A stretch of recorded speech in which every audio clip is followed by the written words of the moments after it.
Friends, family, and keepers of the faith, welcome to another Delboy blog. And as always, we'll date stamp this. It's year 4, blog 19, or in legacy numbers, blog number 175. And it's dated the 28th of June 2025. I had to look in the bottom right hand corner there. I hadn't written it on my pad.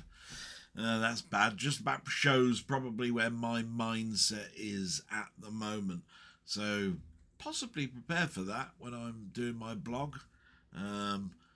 These days, it's I've strived to get a norm and can't. Maybe that was the wrong thing to try and do. I don't know.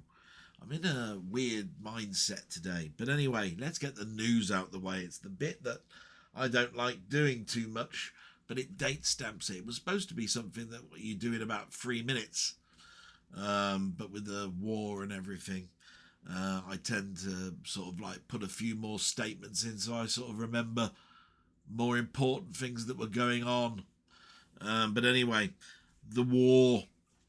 Okay, so what have I written down? I've put Russian missile strike kills 3 amid warnings of summer attack backed by North Korea. The missile attack was on the city of Samar and was the second attack on the industrial city in the last 3 days. The intelligence, the NIS, stated that up to 6,000 soldiers could be drafted by Korea to aid Russia this summer. Meanwhile, Trump pledges to give more Patriot missiles and gives Putin a message to end the war. So lots of stuff there. So there's Trump there pledging to give more missiles.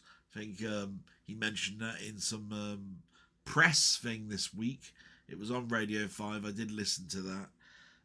There was a lady on there that's had her husband given back as a prisoner of war. She's also a reporter, and she's actually living in Russia to protect herself. That's a weird situation. That, along with 6,000 Koreans to aid with the war from Russia, and Russia last week saying that they were looking for money to aid them when most of Europe is dead against all of this. All very complex, all very complicated, and all a big mess where I just want the war to end.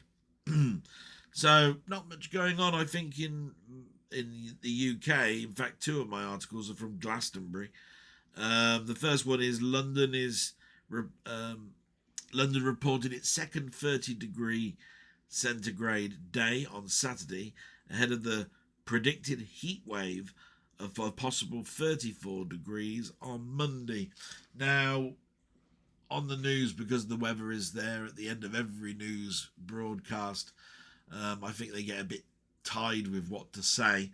They happen to mention that since records began, I think they said, it was 1976 that had the highest reported temperature of 35.5 degrees. And if I remember rightly, that was around about the time that James Hunt was doing his championship in Formula 1, because that was in the film, and I was too young to really remember it. I'd have been below 10, possibly 6 or 7, somewhere around there, when that was going on. So Glastonbury, it's Glastonbury time again, with Rod Stewart taking to the legendary stage. Now, I looked at the, just out of a matter of interest, because a couple of my friends, like Martroyd, were talking in Discord about Glastonbury, and in honour of that, they were putting some videos and stuff in, which I like, because there have been some fantastic past Glastonbury events, and I've really, probably because of my age, shown that I like the legendary stuff first. And yeah, Rod Stewart is on at tea time. on the legendary stage, which apparently he's not liking very much. And yet there was an article a couple of days before Glastonbury where he was saying that he was really looking forward to it, got a cold, some sort of like really bad flu, saying he couldn't do it. Then he was doing it. His wife sort of like encouraged him to. He got better, moved all of his stuff from America to here to do it, and said he didn't care that all of the money that it's cost because he's doing a tour apparently.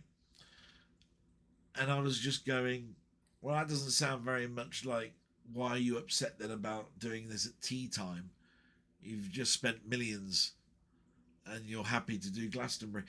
I don't know, it just didn't make sense to me. It was sort of like a convoluted thing. One minute you're saying great, another minute you're saying not great.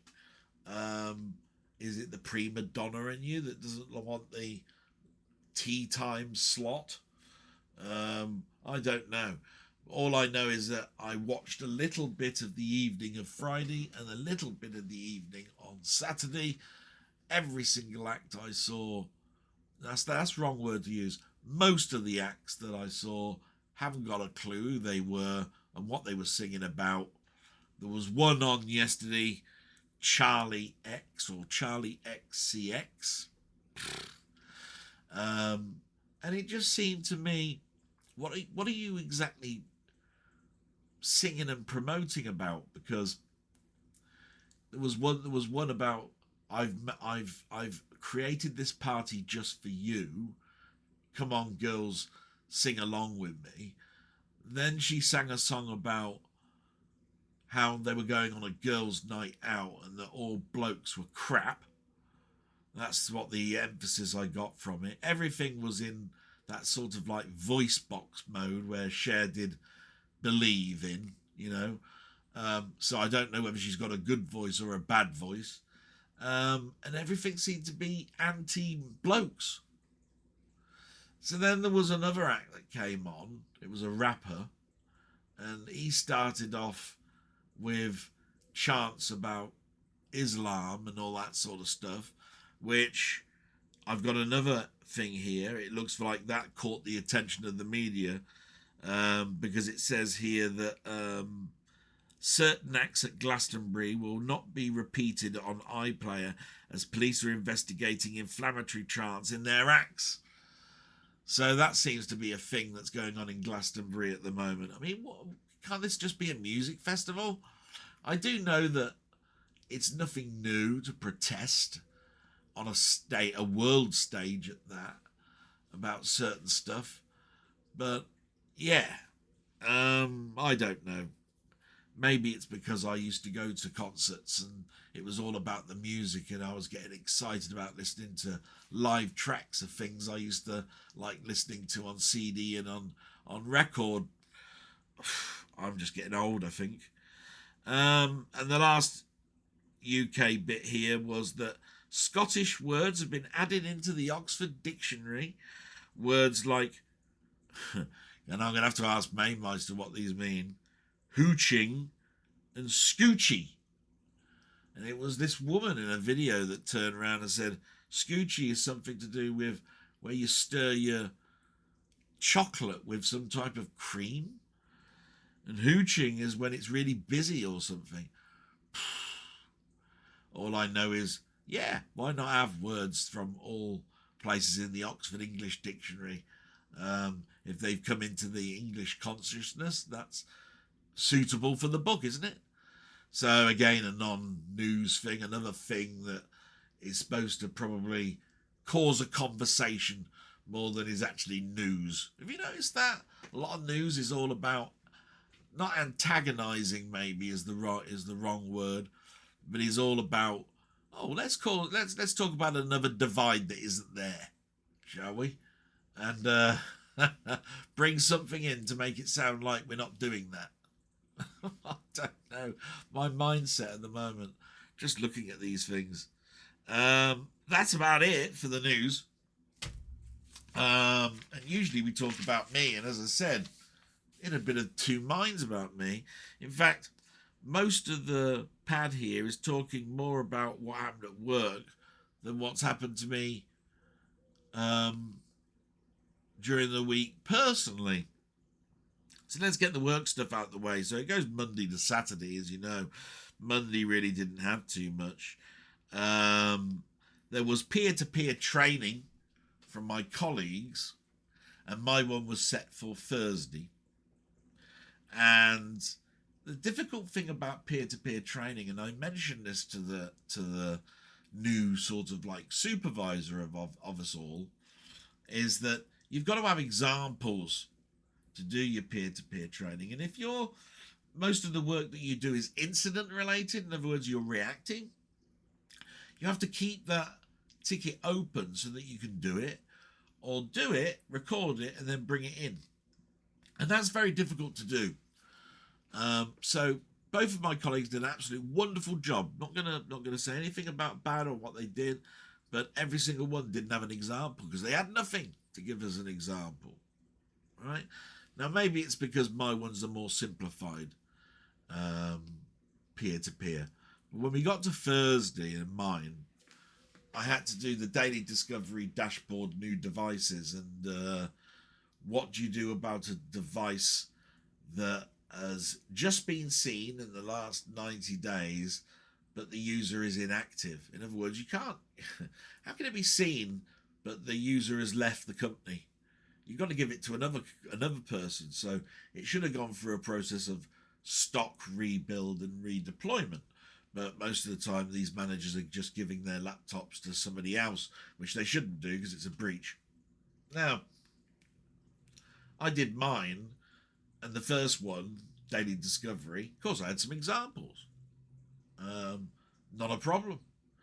Second one, I was able to do the good side, because I managed to find one that I could see had not been seen in 90 days. And I checked on another discovery tool, and it had been logged in that day. And I put, and my training was peer-to-peer was on in the afternoon, so I managed to keep hold of it by putting a little message in our chat saying, please don't do this particular ticket. It's part of training I'll be giving. So I suppose in many ways I put foresight into it and tried to keep the information as best as possible to give better training. And when it was recorded so that other people could see it at a later date, there were examples there. I'm not saying anything bad about the other ones, but there's no examples, so I've got to work on my own imagination on what they were talking about. You'll have to get a history to do this, you'll have to look at this section to do this, or if this happens but it didn't quite work out that way, you'll need to look at this ticket to see it, or send an email out or whatever. Right? Now, like I said, I think I might have been a bit fortuitous and I might be a little bit harsh, but that's how I saw it. And on Wednesday, everybody was at the quarterly meeting, apart from me, because obviously sciatica and looking after my mum means that it's very difficult for me to travel even 70 miles on a train to go to a 4-hour meeting and then travel 70 or so miles back. Still difficult for me to do that. So of course, while they were going to that meeting, it was left for me to do the daily work. So I did absolutely everything. I monitored every dashboard, and as soon as something came in, I did it. And that's twice I've done that now in 3 weeks. And I've got no problems with that, and it gives me actually a little bit of confidence that I know what I'm doing, so nothing really to report there. And I finished my presentation with the extra work needed for next week, and I'll be doing that presentation next week. And there's not much else to report, you see, at work. Work to me at the moment is getting used to a new regime done by my new supervisor, where we each do each person's role, and we therefore can come back after we've done it and come back and say what we like and what we don't like about it.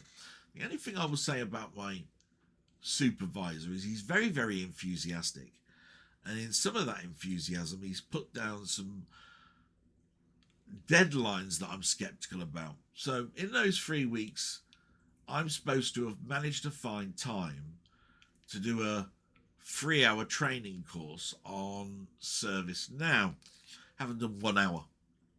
Something's always come up. It's been either something I've had to do for my mum, or something work that's come up and people have gone to meetings and gone to prison visits, and all I've heard is that I think my colleagues have managed to find an hour to do theirs, so they're ahead.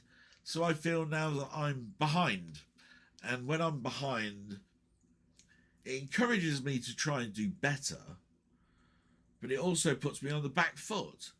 Why am I here again, not being able to do something, and my colleagues are?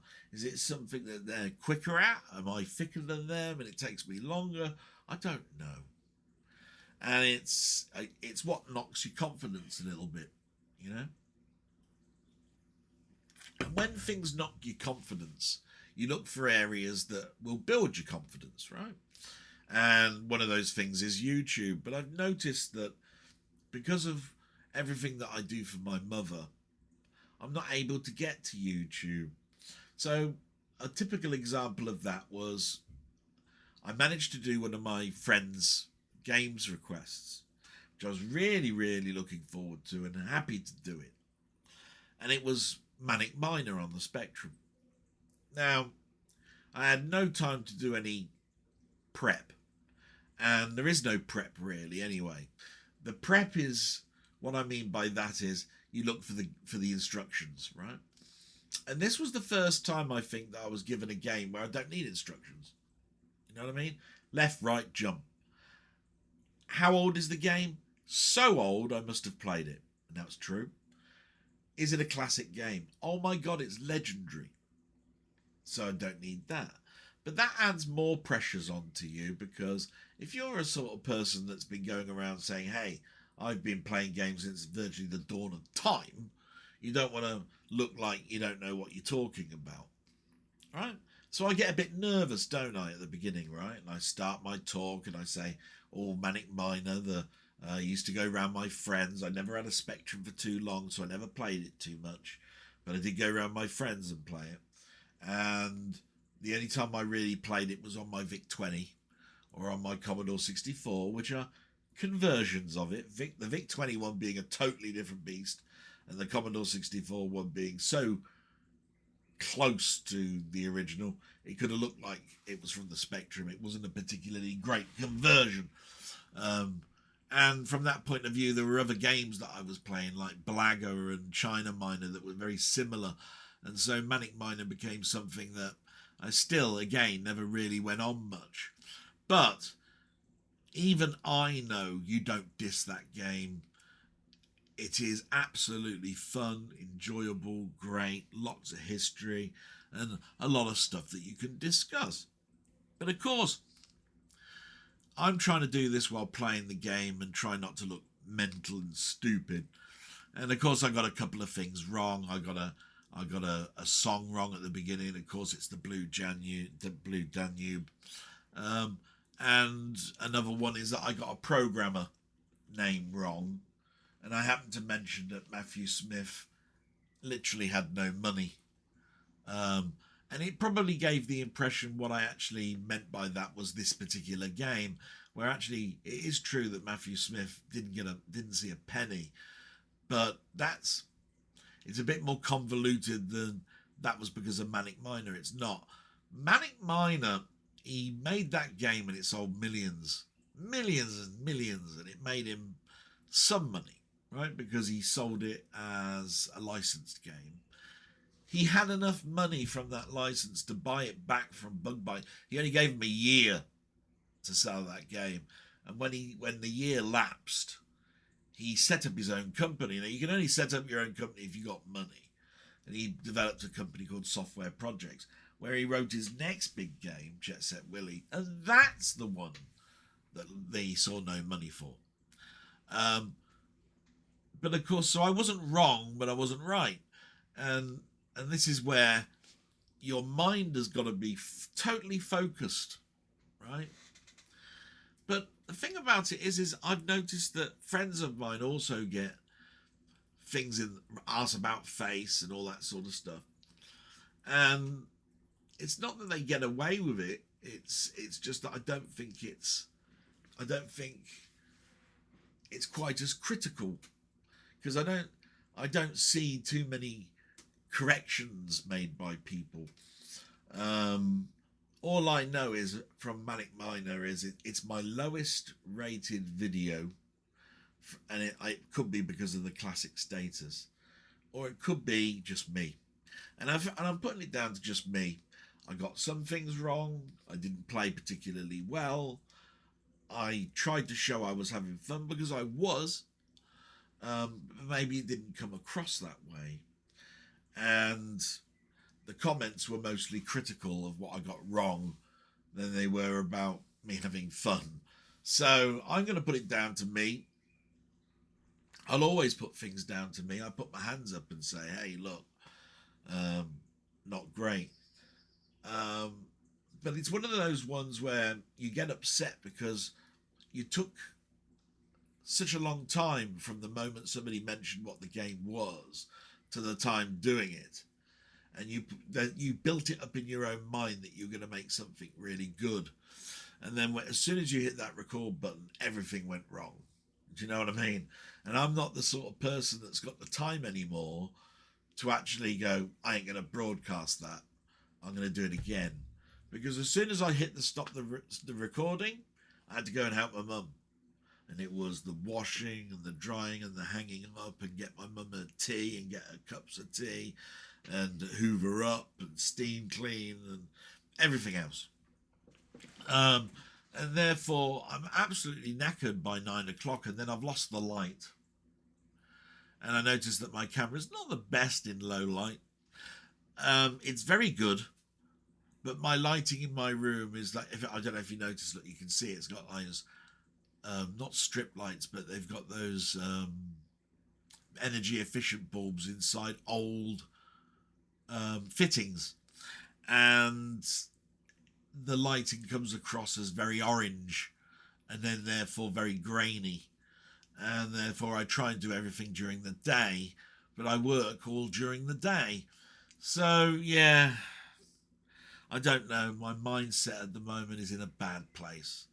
I notice everybody, maybe it's because I notice everybody else having fun and I'm not. And, you know, I've got to sort of like snap out of that. I've got to stop thinking, you know, that other people are helping each other and I'm not being helped, or I'm, you know, not enough is coming towards me to help me think of something new. You know, it's your own fault if you can't come up with your own ideas. It's your own fault if you get something wrong. You got to look at those things and look at yourself and pick yourself up and do better, which is why I made a statement to myself yesterday and said, just do what you enjoy. Stop worrying about other people and worry about yourself. And if that means making major changes, if things that you tried to do 4 years ago and you've strived to do for the last 4 years are not working, don't do it. So I am starting to look at life a little bit different. And that's all I can say about that, really.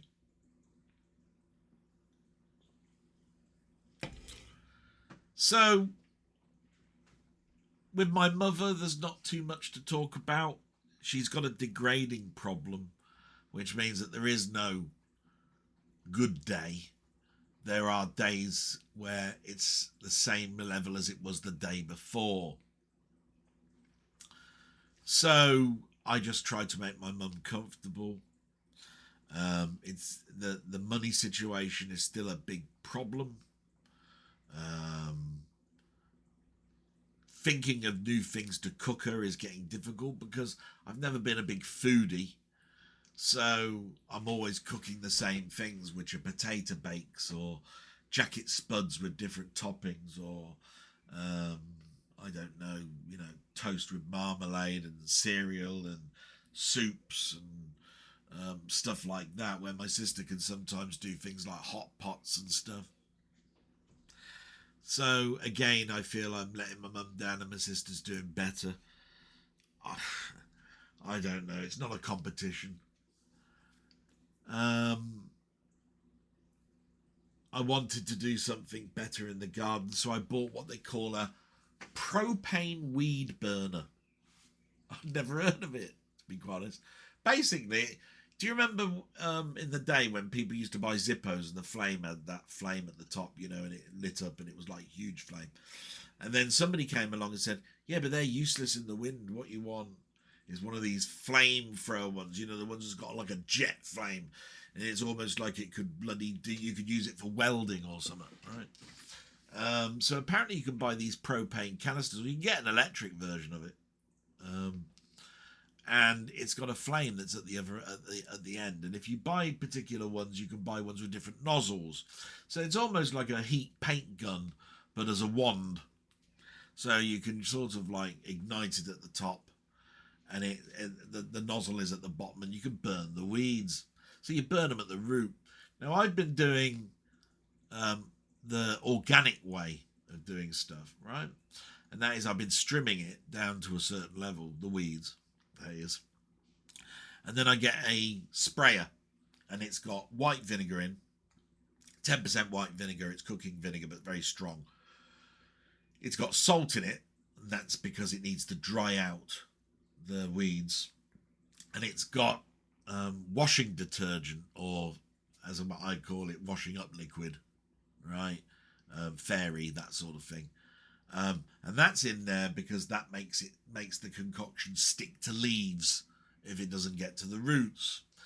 And I've been spraying it in the garden, and I must admit the drivers become very brown. All the weeds are all brown, and you can sort of like move your foot over them, and the stuff crumbles because it's been killed at the roots. But it doesn't kill them all. Grass is terrible, and moss is the worst.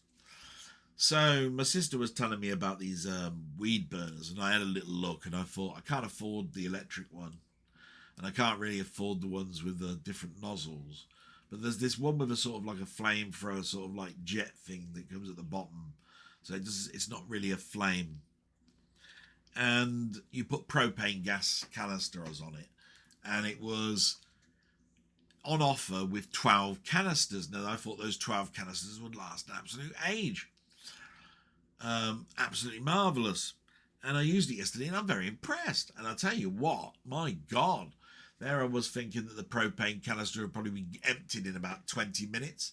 I used it for nearly an hour and 10. I suppose it's because I haven't done a lot of camping. Those gas stoves, and you cook your dinner on it, and they look. And I always thought that those things ran out, after about 20 minutes. Cook your dinner on it, that was it. You had to have another one. That's why you carried about 5 with you when you're on holiday or something, right? No, bloody great big sort of silver canister, still going after an hour and 10 minutes. So I did a major part of burning the stuff. I always had some water with me to douse it out in case it did a bushfire type thing. And quite a good time Saturday. That's pretty much what I did Saturday along with my blog. Friday involved getting my mum to the hairdressers, as always, plus trying to do the shopping, plus the work, plus whatever I need to do in the evening. And a lot of the evening was spent hoping that Maymaster had done a Friday waffle, but it actually didn't happen. So I was sort of like in and out, flittering about, not doing anything really in particular, because I was hoping that was going to be happening in the evening. That's nobody's problem. I mean, you don't have to do Friday waffle on a Friday, and it doesn't have to be every Friday and all of that sort of stuff. But it's just, I suppose I was looking forward to that, and it didn't happen. It happened on Saturday, believe it or not. and at a time that I didn't even know it was happening, so I missed it. So again, missed that opportunity as well. And the rest of the week is me watching everybody on YouTube. And I suppose my mindset has been more on the negative than the positive. And I just kept looking at some stuff and going, I wish I could do something like that. Or why am I watching this again for the fourth time? And I'll come across that in a minute, right? Because the one thing that's happened this week, there's been three of my friends, and it's not their fault, three of my friends have done the same video as each other. So I've watched this thing for the third time, and I'm going, I don't even want to play this damn game anymore. I've watched it enough. So I suppose that can happen. You know what I mean? So in my mind, I'm muddled. But I've looked forward to doing the blog today. Started the blog. Spoke my mind about what's going on in my mind. And the only thing I hope that people can take away from it is, remember that a diary is what's going on in your mind. It's not necessarily a characteristic of who you are. And it's also not exactly how you feel, because in 2 hours' time, I'll be thinking totally differently about it all. I'll have forgotten about it. I'll have been concentrating on something else. And when I go back and think about it all, I'll probably be thinking, why did you think badly about that? Nothing wrong with it. Absolutely marvellous. All these people doing content and stuff. What the hell are you moaning about? The only bad side of it is that you can't do it yourself, you stupid sod. Wake up. Do something better. Why are you waiting for other things to happen? Make them happen. You've got the power to do that. So you can see I'm a bit of a muddled mess, but I'm a happy muddled mess because I'm talking about it and it's hurting no one, and it's telling my nephew and nieces who are supposed to be watching this after I'm dead what's going on in their uncle's brain at the moment. And most of the time, my whole day consists of just my mum or just work, and no fun in between. No fun, no excitement, no fun, no creative ideas going on in my brain at all. And I think that's the thing that's tiring me out and making things difficult for me. So nobody's fault other than the situation. Let's look at it like that. It's the situation. So let's do the shout out, shall we? And I can't help but thankful for all of these people that take their time listening to this rabble for a start.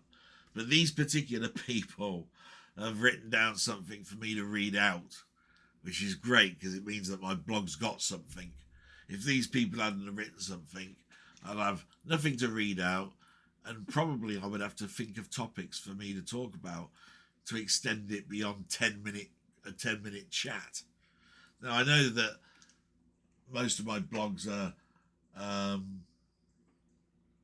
those types of blogs where you have to listen to it about 5 times or split it up into 5 different moments, because who in their right mind's got 2 hours to listen to it all in one go, unless you're going on a journey.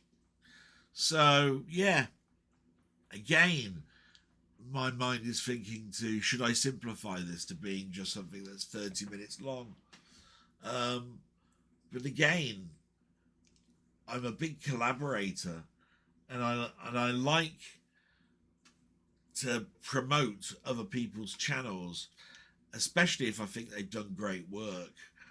And the other thing about it is that it draws me, I think, a little bit closer to them, because it proves that they were in my mind for even that casual moment.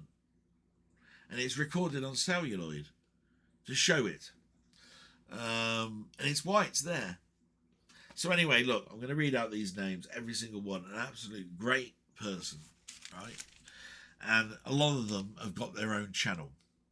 I do urge anybody to look at the description of not only blogs, but gaming videos, film videos. Look at that description. See how much time somebody has put in there, and it might give you a backstory to what they're going to be talking about this week. So, you know, there'll always be in mind links to certain people's channels that I think are deserving of your attention. But with that being said, the names to read out this week are Wee Bob Art, Carl Todd, Robert's Retro Gaming, Steve's Gaming Part 2, Ian Hill the Rambling, should I say, Colin Jones aka Ponder, Martroid, and Muckman-Movies. Like I say, every single one of them has wished me well, wondering how I am, telling me that I'm in their thoughts, and then basically some of them have asked me questions. Absolutely marvellous. Thank you so much for that. So I'm going to bring up the questions. They're not in any particular order. I'm just going to, because we're past the half-hour mark, I'm just going to check on my mum, get her a cup of tea, and then I'll be straight back and we'll chat through some of this stuff. And I'm really looking forward to it. Hope my face shows that I'm excited about it, because I actually am. Back in a moment. Yeah, so she's got a cup of tea.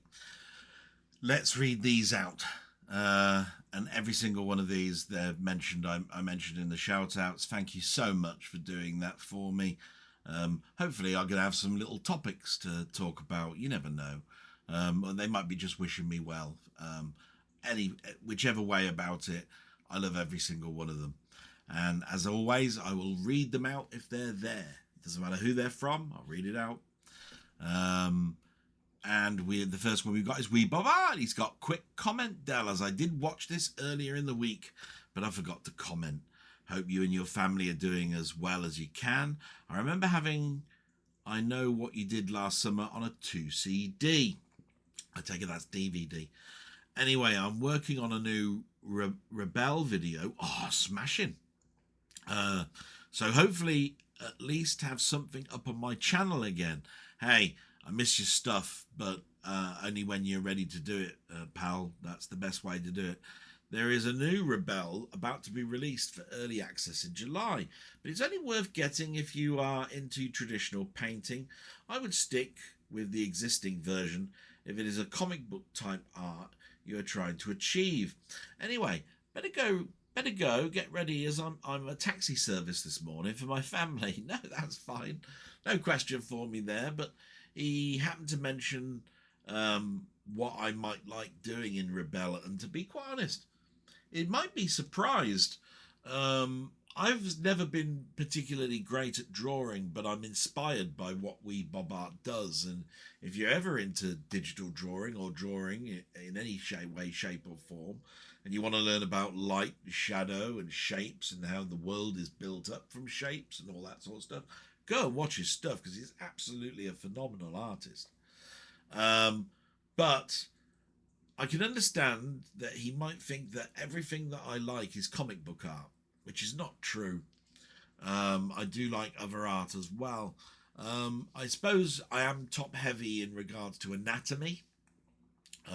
Looking at this t-shirt, you can see Spider-Man, he's got his arm right the way across, his legs up in the air, he's grabbing a web in the other one.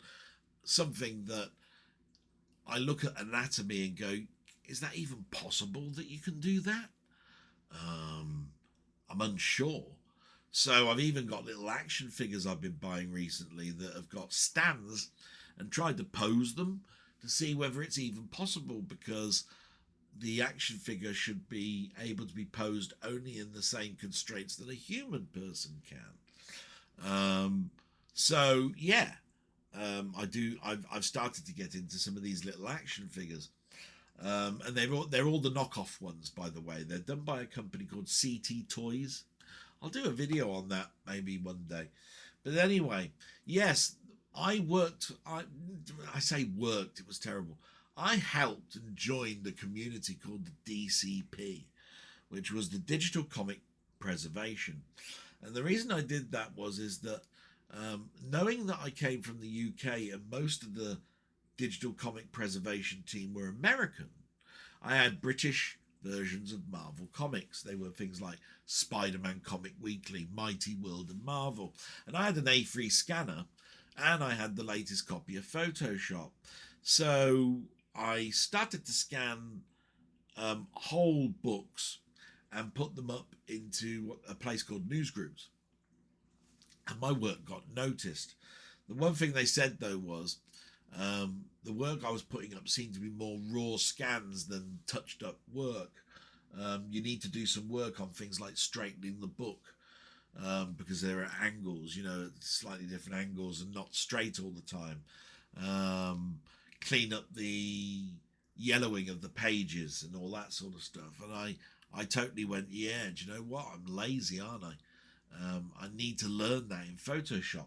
So what I did was I spent a whole day looking at tutorials, reading my books, all about using things like the curve tool, saturation, color histograms, all sorts of stuff.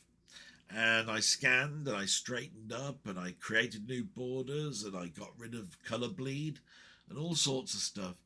Took me possibly a day and a half to edit a whole 32-page book. They were doing it in hours. I don't know what it was. I just took it that maybe I was too conscientious.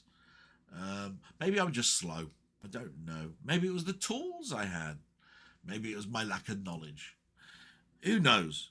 But for 2.5 years, I did everything I could on Spider-Man. And I had my own little tag, Del Boy, whatever year it was. So it could have been 2K16, 2K13. It was always DB K16 or something like that. And I enjoyed it. Until I sort of like worked out that they were actually not only a preservation company, but they were actually bringing out comics that came out that week, which I wasn't really for. I wanted the comic industry to thrive, and I didn't like it that people were buying stuff that week, and it came out on the Wednesday, and by the Friday you had every single comic scanned, ready for people to download, not buy from a comic book store. So after a couple of years I left, but I never forgot my time and the effort that I put into doing those things. But I digress a little bit. So what I was hoping to do with Rebel was to take that knowledge that I got of those scans and superimpose them over different canvas types. So I could put it onto a canvas type that's cloth, and then because the image has now been superimposed onto cloth, it would have a ripple effect, and paint that you would use would either color bleed differently, change its pigment, or look like a textured type effect, which might aid because Spider-Man's wearing a costume that's made of cloth and you're painting on two cloth, if you see what I mean. So it was almost like I've got a little project I could do for myself, but I never quite got around to it. So that was my idea for Rebel, but also to learn to draw myself. I look out my window and I see beauty. I see my garden. I've got a dead silver birch tree, which is now a bird sanctuary. Underneath that, there's wild flowers for the bees and stuff. And then the rest is all side borders of lovely flowers like azaleas and, I don't know, rose bushes and peonies and all that sort of stuff. And I'm constantly weeding those and mowing the lawn and getting rid of weeds and learning about different clay types, you know, because there's a lot of lime in the ground that I've got, which is why I use pots with with what they call peat inside it, so that they grow better and last longer. And I'm constantly out there watering them, and just I'm doing it. It used to be for my mum, but she never goes out in the back garden anymore. Since her immobility, we haven't got a step that she could actually get into the back garden. We've got a big patio door and no real formal step for you to step out onto. We've got these bricks that are piled, and you can walk. She'd fall arse over tit. So no, she doesn't go out in the back garden. She sees it from the patio window, and that saddens me. And it probably demotivates me a little bit. So again, something that distresses me. See what I mean? Everything I'm talking about seems to be some sort of distressing thing. But I'm living with it. I'm okay. Thank you so much, Baba. I hope you have a great week. Sorry you're being a taxi service, but I am really, really excited about seeing some new stuff from you. Be absolutely brilliant. We move to Carl Todd. He's the next one. Salute to E Baba. And he's put, "Hi Del, I hope that this week went well for both you and your mum. It's good to hear that you seem to be getting on better with your sister. I'm now in Thailand, but I'm originally from Manchester." Do you know what? That sounds eerily familiar with my girlfriend, Shalise Chalker, from years back when I was in Manchester. She was from Manchester, lived in Thailand and died over there, and she was a Buddhist. So basically I couldn't go to the funeral, and it's a bloody long distance to travel as well, and they bury their dead within 48 hours. But anyway, I'm digressing a bit here. I totally appreciate both sides when it comes to talking about the heat. It can reach around 42 degrees centigrade here at the hottest times, but almost everyone has aircon. It's a far cry from the weather in Manchester. The weather in the UK is so changeable that you need to cater for both the cold and the hot weather, but those conditions are only for part of the year, so it's a real balancing act of keeping warm and then needing and being cool when needed. Buying aircon for just a short time of the year isn't worthwhile for most people, yes, and that was what I was trying to convey, I think, in regards to people who think that the Britons moan about the weather. We don't handle snow very well, or ice very well, or heat conditions very well. We're used to sort of more dull, overcast and rainy days than we are anything else. And so you won't find really houses with air conditioning in. That's with buildings, you know, that you work in. And you tend to find that your house has a central heating element to it, which costs a bloody fortune. So yeah, we don't handle it very well at all. You carry on anyway. I would be for assisted dying, as long as there were stringent safeguards in place. My mother was in a comatose state for a long time before she passed away, with no real choice of recovery. I think that if I were in that state, then I would rather just go away peacefully instead of being a burden on everyone. Yeah. And what I was trying to get across with that is that I'm glad that the bill didn't go away, but I wasn't happy that it got passed. And the reason for it was the laws that are in there, they're not stringent enough for them not to be abused. So I'm in exactly the same situation as you. I think you worded it much better than I did. And that is, I would want to not be a burden. If I found that half my limbs were gone, or I was dying, and it was going to be a painful death, and all I was doing was ticking down the clock, I don't think there's anybody around that would mourn me enough that I wouldn't want to just say enough's enough. I've had my life. Don't want pain. I want to avoid pain as best as possible.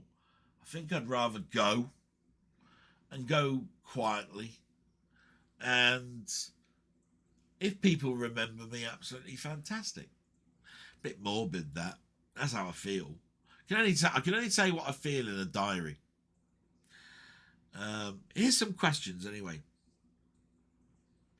I know that you like a lot of older movies just as much, if not more, than newer movies. Yeah, I think I tend to go towards the older than the newer. That might be just because of the way things are at the moment. I wonder if you ever watched Mystery Science Theater 3000. Did you enjoy it? Did you have a favourite episode? Do you know what? I did see that. It was on late at night. I saw it, I think, early on Channel 4. But it was on at a time where you'd just come in from the nightclubs and all of that sort of stuff.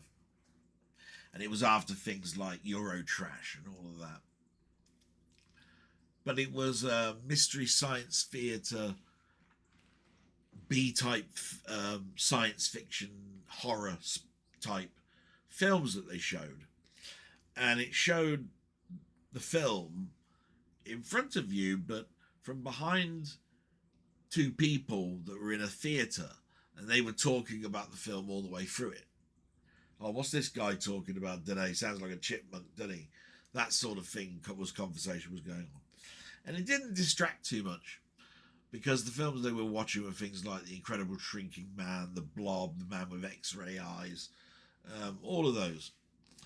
And from that point of view, sometimes I'd seen the film, and if I hadn't seen the film, I was enjoying the conversation about it anyway. I don't think I have a favourite episode. The favourite episode would probably be the one with my favourite film. But whatever they actually showed, I enjoyed in some way. So that was great. I think I saw an episode with The Day the Earth Stood Still. That was a good one. Number 2. Quite a lot of the Blu-ray 4K movie reviews that I watch from the US have been praising the new Vinegar Syndrome release of Dirty Work as a classic comedy. I think of myself as quite knowledgeable about film, but I don't recall ever hearing of that specific film. Have you ever seen it? ? I'm wondering if it's a movie that somehow missed, or maybe it wasn't released in the UK. What's it called? Dirty Work. I'll tell you what, let's look it up. Dirty Work. Film. There it is. Norm MacDonald, Jack Warden, Chevy Chase. Now, I recognise Chevy Chase. I recognise Jack Warden.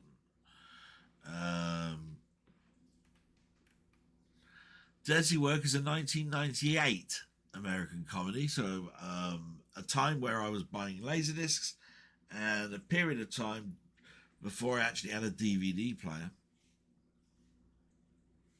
Directed by Bob Saget, the film follows longtime friends Milch, played by Norm MacDonald, and Sam R.T. Lang, who start a revenge for hire business and work to fund heart surgery for Sam's father, Jack Warden. Also stars notable cameo appearances of Don Rickles, Rebecca Rogin, John Goodman, Gary Coleman, Chevy Chase, David Koechner, Chris Farley, uncredited in the final film appearance, and Adam Sandler, again uncredited. Sounds like a good film. I definitely haven't seen it. There you are. And I tend to think of myself as quite knowledgeable. But it was at a time where I had moved to Manchester, and it was at a time where, because of that move, I had to give up an awful lot of certain hobbies. One of them being films, because it was too expensive for me to continue with those while I was paying a mortgage. So you like me, buddy? I don't know much about it. 3. You were recently playing the game Atomfall, which is easily recognisable as being set in the UK. Yeah, it does look very UK-ish. What are some of your favourite games, modern or old, that are set in the UK? Wow, what a question. How many games are there set in the UK? It's probably a lot.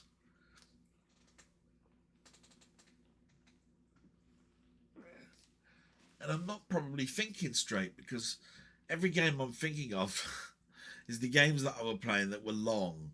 And they were all space training games, and you didn't even think about them being in the UK. They were being on the same world. It would be difficult.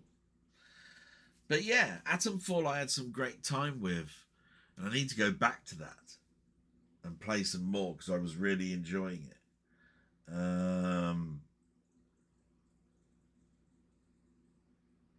I'm sure that there's some Tomb Raider games where at least the mansion was in the UK that I'd have played on. Other than that, probably some board games like Risk have the Our Country on it, and some of it is set there. I know Civilization is, and I played that. And not Age of Mythology, Age of Empires. Yes, that was set in the UK. So yeah, I would have played that. So I hope that answers the question. Best wishes for you and your mum, you've put. Thanks very much, buddy. And again, I won't be a moment. I've just got to check on something. It'll be seconds for you. Just bear with me. And I'm back, and just want to say salute to Carl Todd. What a wonderful set of comments he put there, and some questions. Absolutely wonderful. Hope I answered some of them well. And we move on to Robert's Retro Gaming. He's got a great channel, as we all know. Canadian royalty, loves his Atari and other machines, and deep respect he's got for all his friends. He says, "Hi Del, unfortunately for me, I was out of town at a wedding on the Sunday you published the video, and work for me this week, and for the next 4 or 5 weeks. It's ridiculously busy. So I plan to listen to your updates on yourself and your mum, and I'll probably have to leave it at that. All the best." That's all right. You don't even have to put that if you don't want to. Just watch. I understand people's lives. You've got your own channel. You've got stuff that you need to get out. Family life. It's sad, that you won't be able to comment or whatever, because I have noticed that, less viewers and less comments being made, and people have got time, but it's the nature of the beast, really, when it comes to YouTube, isn't it? So there you go. If I had a bigger base, it wouldn't matter so much, would it? Which is probably why sometimes I think about my user base, and then other times I go, does it matter? No, it doesn't. So there we go. Salute, my friend. Whatever you're doing, have a great one. Steve's Gaming Part 2. Hi, Del. Oh, my salute to you, you bastard. Fucking hate you, you little shit. You're too good. And he is. I have to say that. Hi, Del. Great block as usual. I hope your week has been less stressful than mine. I'll say no more on that. Well, I don't like to hear that you're under stress, and I know a number of things that are stress. I'm just glad that you've got an outlet in YouTube that's cheering you up a little bit, and I just hope that whatever I bring out makes you smile a little bit, at least. On the assisted dying, you say, well, I am for it, but there has to be safeguards, and the government are not ensuring that they are. The last thing I heard in the news about it was that even if somebody feels like they are a burden on their family, that's an acceptable reason for doing this. Now, I think that is a huge red flag and a no-no. It shouldn't be allowed at all, as some scummy families will pressure their relatives into taking their life for this reason. I think that should not be allowed, and find it rather disgusting that they are accepting it. I heard parts of what you said there, but I also heard that there's actually a board of medical people that you have to go through for this. But saying all that, the safe. If you listen to what I said, I pretty much said exactly what you did. I would like it, but the safeguards are too open to exploitation.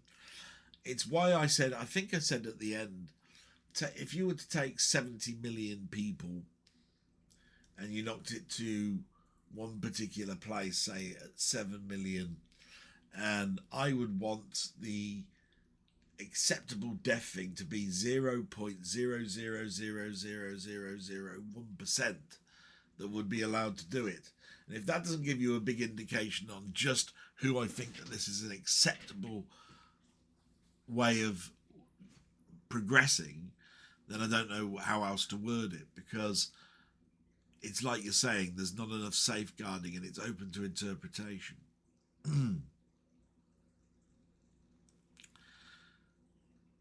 Couple this along with the disability cuts planned, and well, this is all very grim indeed.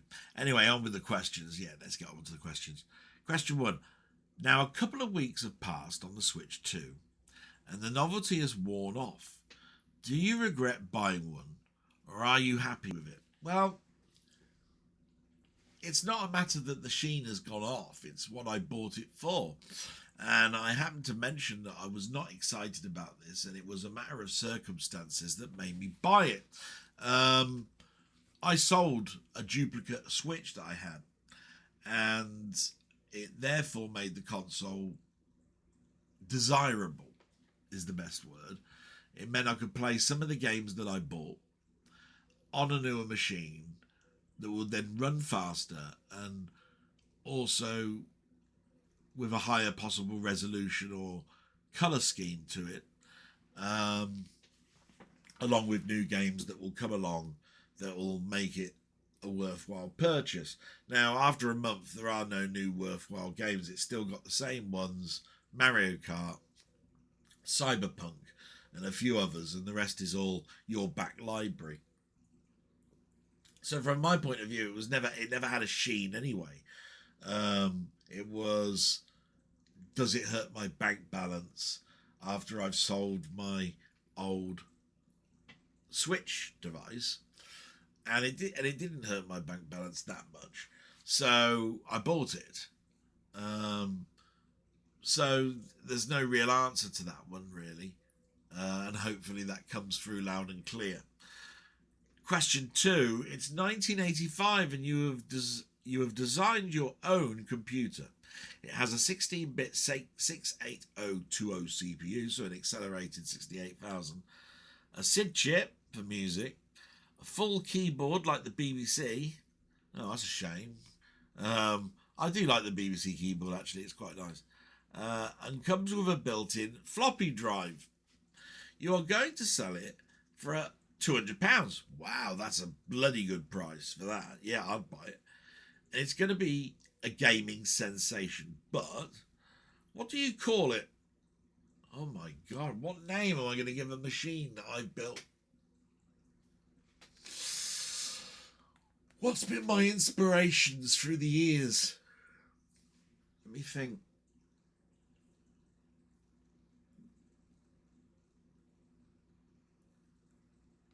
I know, I'll call it. I don't think there's a machine called this. I'll call it Voyager. Because it'd be a journey, wouldn't it? Voyager. Yeah.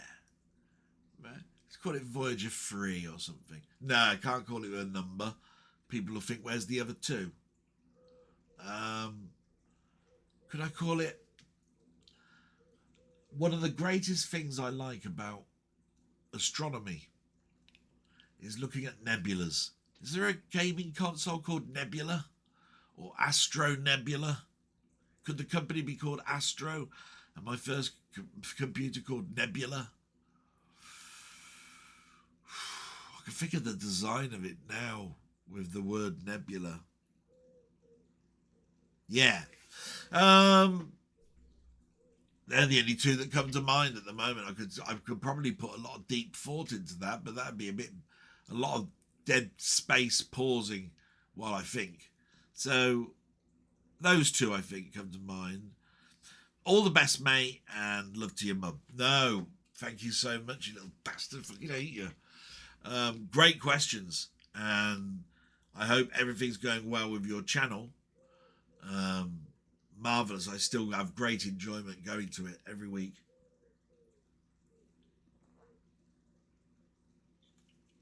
And salute, my friend. And we move on to another great friend, Ian Hill, the Ramblings. As you know, he gets me out of my dead zone on a Wednesday, gets me off my arse. And I start chatting about things that I like in regards to movies, which is great because I don't have much chat about movies.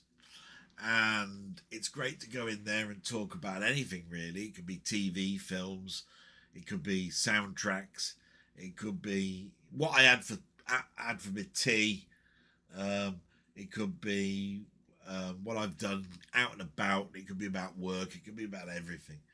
And we've got a great crowd in there. It's a simplistic little crowd.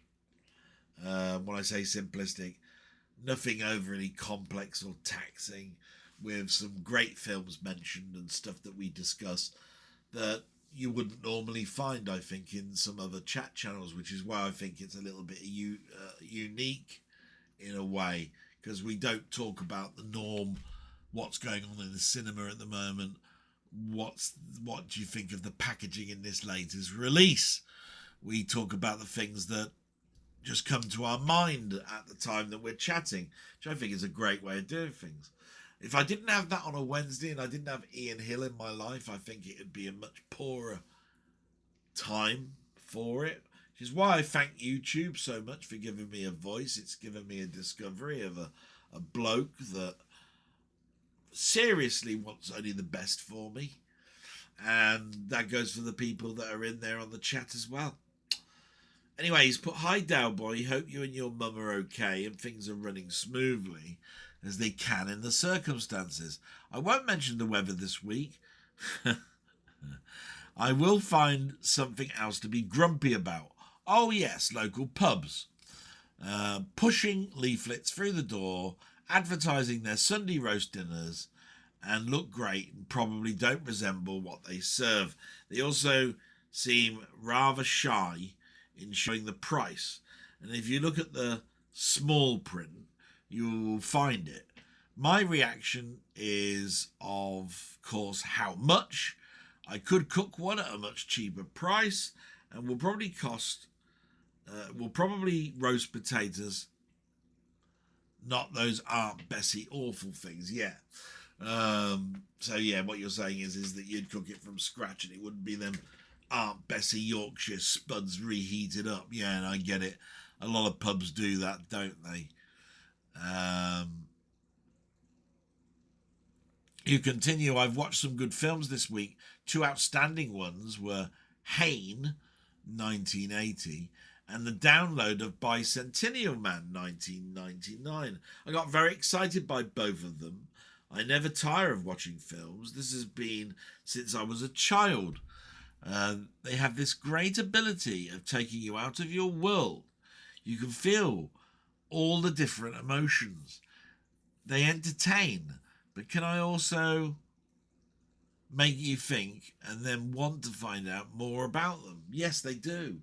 The amount of times I've been into a film, come out energized. When I was a kiddie and I came out of Rocky, I ran up the hill home thinking, yeah, I can run up that bloody steps. Got to the top of the hill and went, shit, I'm knackered. What made me think I could do that? And then making all them swooshy noises when I came out of Star Wars. And the list goes on. Such great memories. They hopefully will not diminish over time. My question this week is that you are offered immortality by some advanced science. All the weaknesses and illnesses in your body have been cured. You find a woman who is also the same. So you would not be alone. Would you accept this offer or refuse it? Everything in my head says refuse it.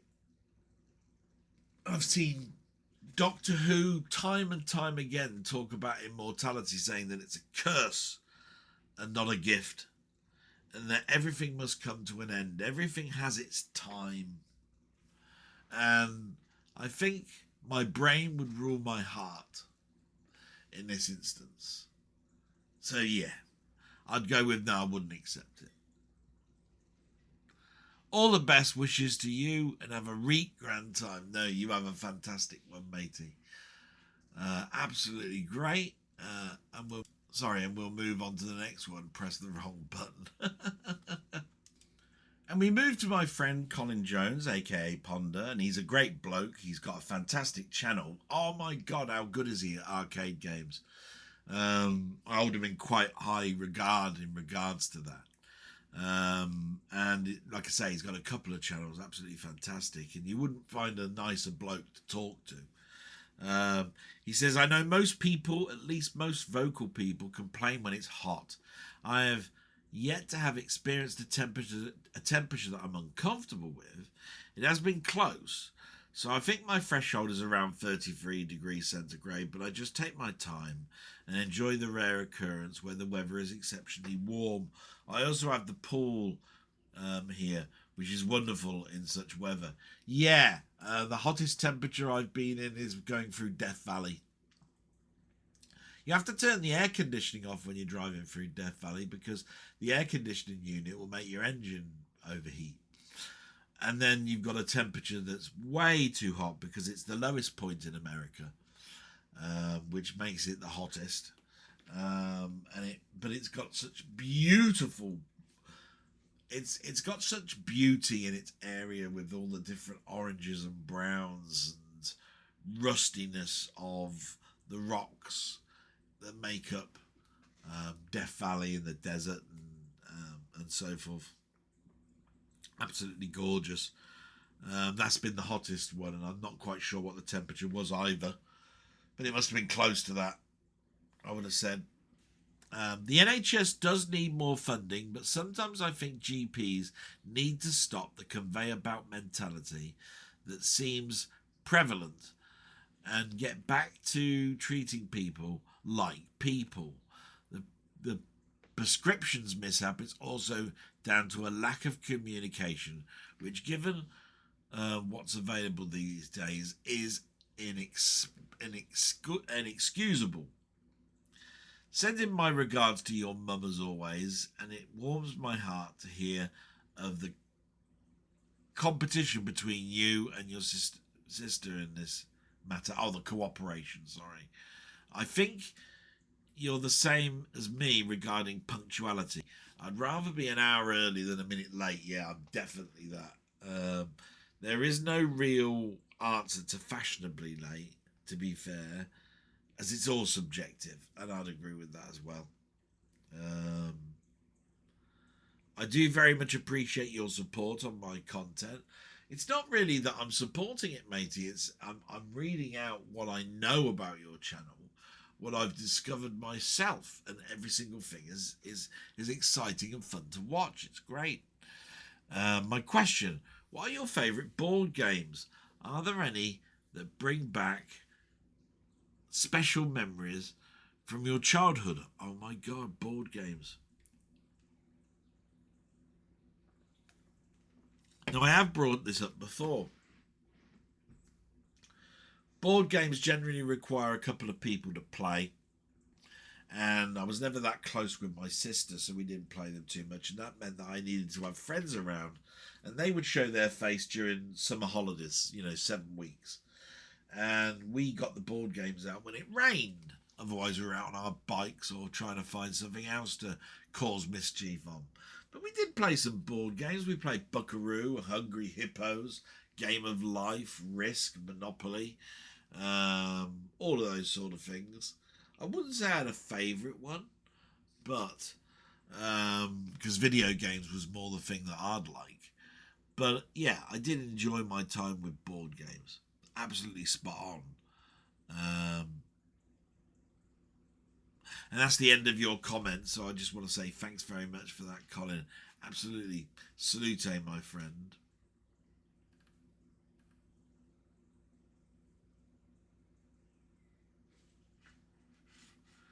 Oh, something's happened on the machine, so just bear with me while I just check that out. Yeah, something came across my screen on there then, and I thought to myself, I can't see what it is. So the eagle eyes amongst you will notice that I've changed my glasses. Exactly the same, just brown, sort of a bronzy type thing. Beauty of having two sets of glasses. And everything seems to be fine, so we'll continue. Board games. Yeah, so I think I mentioned some. I used to like Operation as well. Never liked that Mousetrap.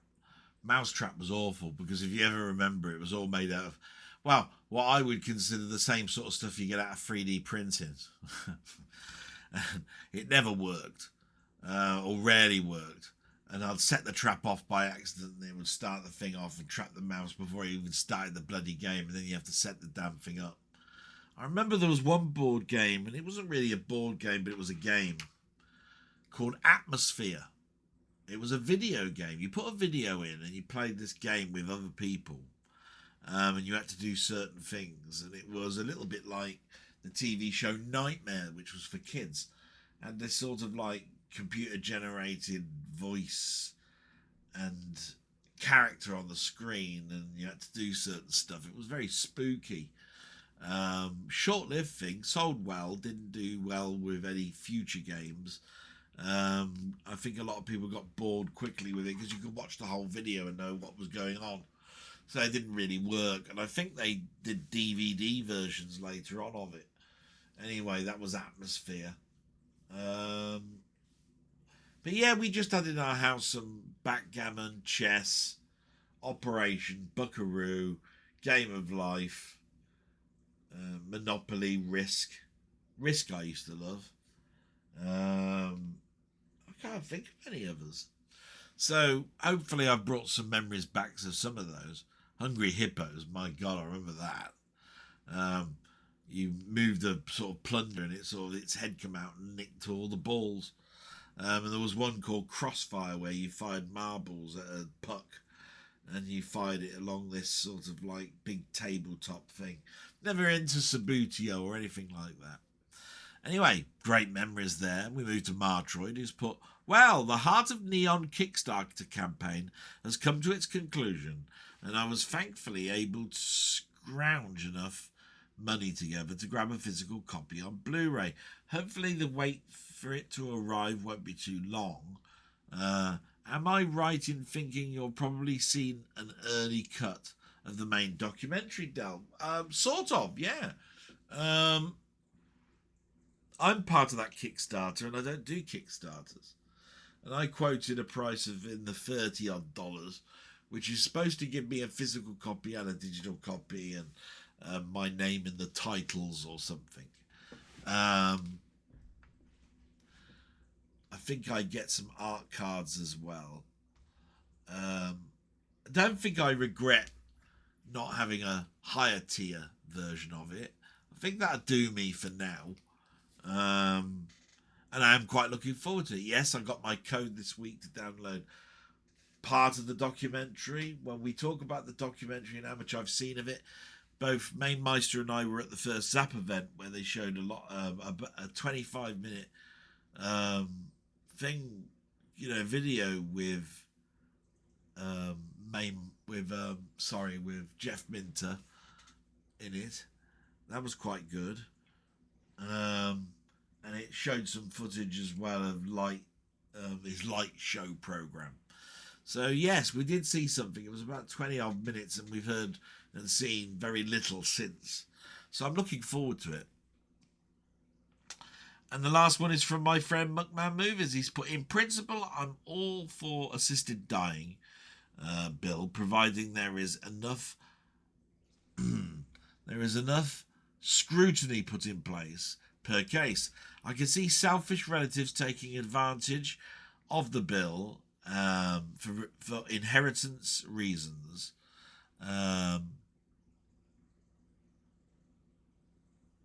which really reminds me to be that they need to take these into account. Do you plan on to see 28 years later? I saw it on Saturday, and I have to admit, after all the hype, I was very disappointed, and I felt the open ending for the sequel was in very bad taste. The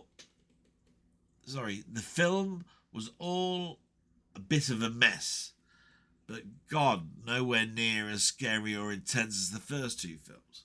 Yeah, I am looking forward to it. I have ordered it. I'm a bit disappointed it's been pretty much filmed totally on phones. That'll give it a sort of a roughish look. But I've always said remain positive, don't bring any negative right at the start. And we'll go down that route. And that is all the comments. So thank you so much for everybody that commented there. We got that out of the way. And we're just about to move to what I've seen on YouTube.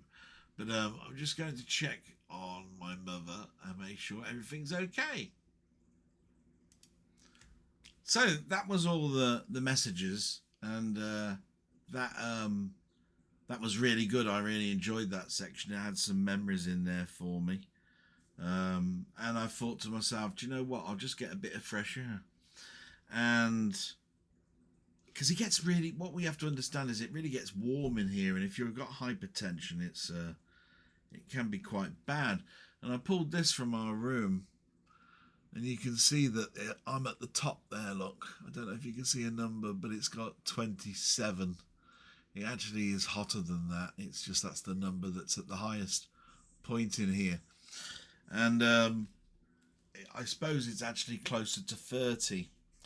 And I only have top windows that I can open. And all that happens with that is insects fly in. And with all the equipment that I've got on, it just gets incredibly warm. And it could be one of the reasons why sometimes I get a bit lightheaded and so forth.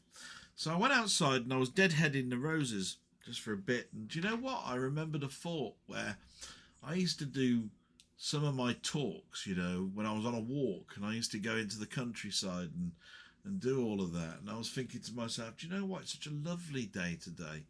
Could have done my blog in my garden, to be quite honest. Could have got my mobile phone out and done it. But, you know, this allows me to pause and all that sort of stuff, and I'm close to my mum. And, of course, going for walks is very difficult for me now because my sister needs to be present. And when my sister goes, which is in the next, what's the time at the moment? Yeah, she'll be going in the next hour. It means that I can't then leave the house. We've got this sort of like protective door that we got across the living room, but then my mum's alone, and that's not nice to leave somebody without anybody having a conversation with you or anything.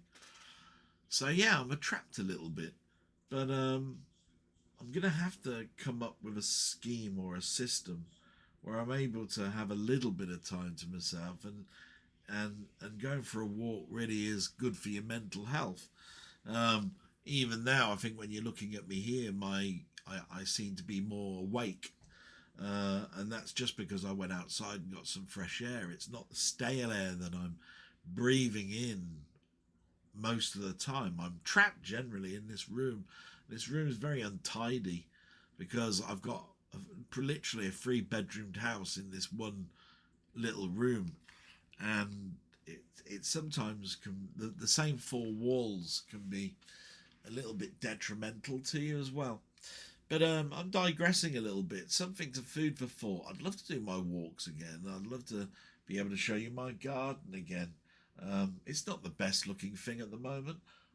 Slowly I'm getting rid of weeds. Slowly I'm putting plants in. Slowly I'm getting rid of weeds and burning them and killing them with vinegar and all sorts of stuff. You know, it's a system that just takes time, and I thought would be boring to most people, but we'll see, eh? So we moved to watched on YouTube, right? So we're making really good progress. Less than an hour and a half in, and we're on to the stuff about what we watched. Don't know if that's a good thing or a bad thing, because it might be because the comments were so short this week. Maybe I'll have to start thinking of some topics shortly if that continues. There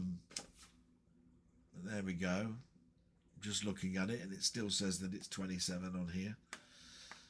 We'll see. Anyway, watched on YouTube. As you know, I watch quite a lot on YouTube, and some of the stalwarts that I watch are This Week in Retro, Techmoan, Gadget Show, and Chronologically Gaming. And this week in Retro was on holiday. I think it's actually for 2 weeks, believe it or not. So there's nothing to report there. So that's going to be a good hour of my life returned on Saturday, because there's nothing there to watch. But Techmoan did bring out his stuff. He was looking at something that I don't think I'd ever consider having or buying. But it's by a company called Terminal, but with the vowels removed. So it's TRMNL, so Terminal without the vowels. And it's an e-ink display. Now, if you want to know what e-ink is, it's what used to be on those Kindles. In fact, I've got a Kindle over there. Yeah. And so it's not like an LCD screen or an OLED screen or anything like that.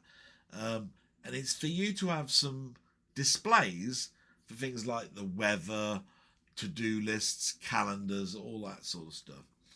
And that intrigues me because, yeah, that would be what would be in a smart home, wouldn't it? And do you remember when they used to do these smart homes, they used to show big tabletops in the kitchen where they were all TVs, and you pushed them touchscreen, and they all looked lovely. You could make them larger and smaller by gestures and all this. And yet, when you think about it, the only thing you really want to know is what's on the calendar, what the weather's going to be like, what the time is at the moment, etc., etc. In other words, pretty much what you get in Outlook in a display. So yeah, I think we overcomplicate how good some technology is going to be. Do you know what I mean? It's exaggerated a little bit. Anyway, he reviewed this e-ink display and he said there's room for improvement, and by God wasn't there. I mean, this thing cost over 100 quid. It was a Kickstarter.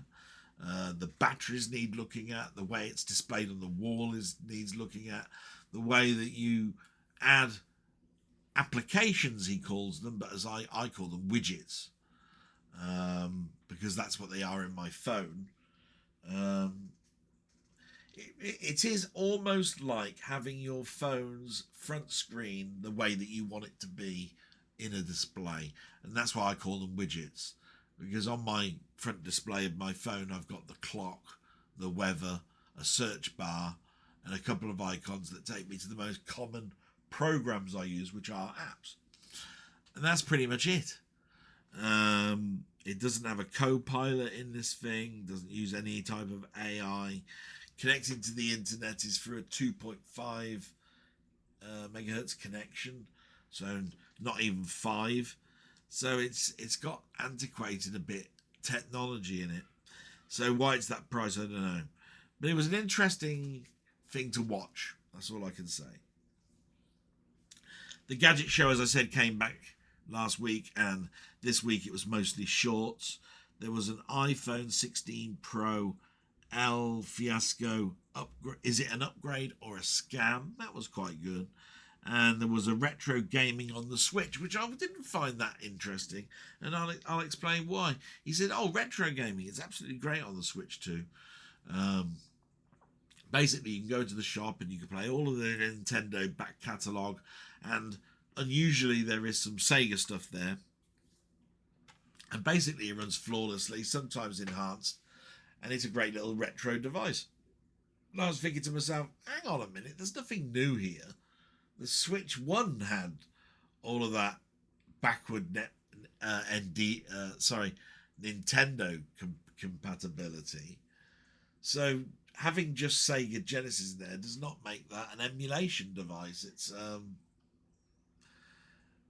when somebody jailbreaks it and it enables you to be able to play Commodore 64 stuff on it, that's when I'd say that it's a emulation device. But until that point, it's just Nintendo's back catalogue. And And that's to give it more headroom in regards to games when there are none around, because it's a launch machine, you know, that sort of thing. So yeah, well, didn't have full agreement with that.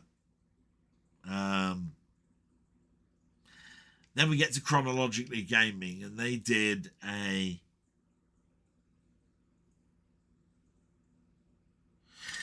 he did his December 1982 continued, because that's what month he's in. But it got to the point where Fort Apocalypse has just been released on the Atari 800.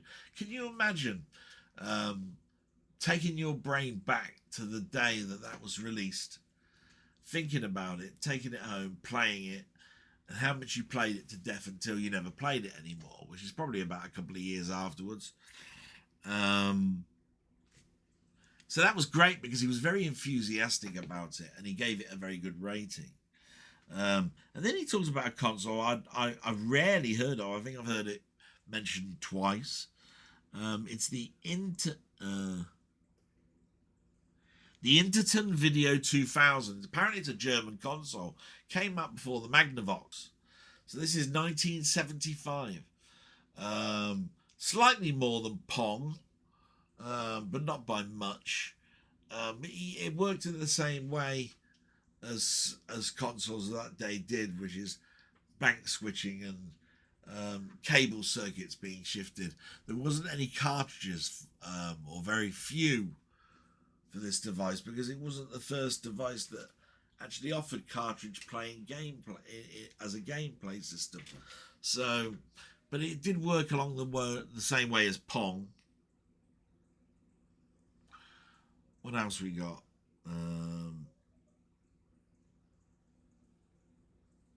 Just reading down here. We've got Retro Recipes. Now, Retro Recipes is Chris, who took over his editing rights on the Zap magazine that some of us get. I haven't bought it now in about 2 years, so I'm well behind. And he said, "Who is the new CEO of Commodore? And then question mark, and then the subtitle is Let's Buy Commodore in 2025. So yeah, I mean, he's trying to buy the Commodore and what it stands for, the symbol, and obviously some of its back catalogue. And he's doing really quite well. He's negotiated. It's now a matter of money and heads of the boards and all of that sort of stuff, and what you want to get out of the Commodore name. So yeah, that was good.